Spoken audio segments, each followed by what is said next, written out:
বাংলা সাহিত্যে যা কিছু প্রথম পার্ট 3। বাংলায় প্রথম ছাপাখানা শ্রীরামপুর মিশন। বাংলা একাডেমির প্রথম পরিচালক ডক্টর মাজহারুল ইসলাম।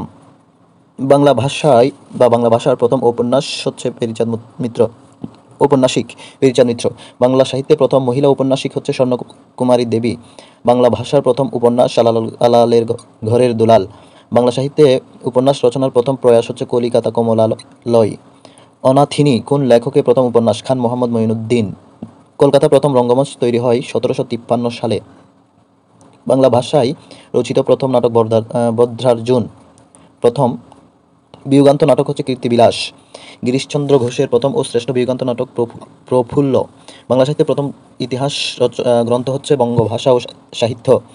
বাংলা ভাষা ও সাহিত্যের প্রাচীনতম শাখা হচ্ছে কাব্য। বাংলা সাহিত্যে সর্বপ্রথম প্রচুর পরিমাণ আরবি ও ফার্সি শব্দ ব্যবহার করেন মহিতলাল মজুমদার। বাংলা ছোট গল্পের জনক বা বাংলা সাহিত্যে ছোট গল্পের জনক রবীন্দ্রনাথ ঠাকুর। 21শে ফেব্রুয়ারি প্রথম সংকলনের সম্পাদক হচ্ছে হাসান হাফিজুর রহমান। আধুনিক বাংলা সাহিত্যের প্রথম বিদ্রোহী কবি মাইকেল মধুসূদন দত্ত। আমার ভাইয়ের রক্তে রাঙানো 21শে ফেব্রুয়ারি আমি কি বলিতে পারি গ্রন্থের সুরকার হচ্ছে আলতাফ আব্দুল লতিফ। বাংলা ভাষায় প্রথম সাময়িক পত্র হচ্ছে দিগদর্শন। বাংলা ভাষায় প্রকাশিত প্রথম সংবাদপত্রের নাম হচ্ছে সমাচার দর্পণ। প্রথম বাংলা পত্রিকা হচ্ছে দিগদর্শন। বঙ্গদর্শন পত্রিকার প্রথম সম্পাদক বঙ্কিমচন্দ্র চট্টোপাধ্যায়। বঙ্গদর্শন পত্রিকা প্রথম প্রকাশিত হয় 1872 সালে।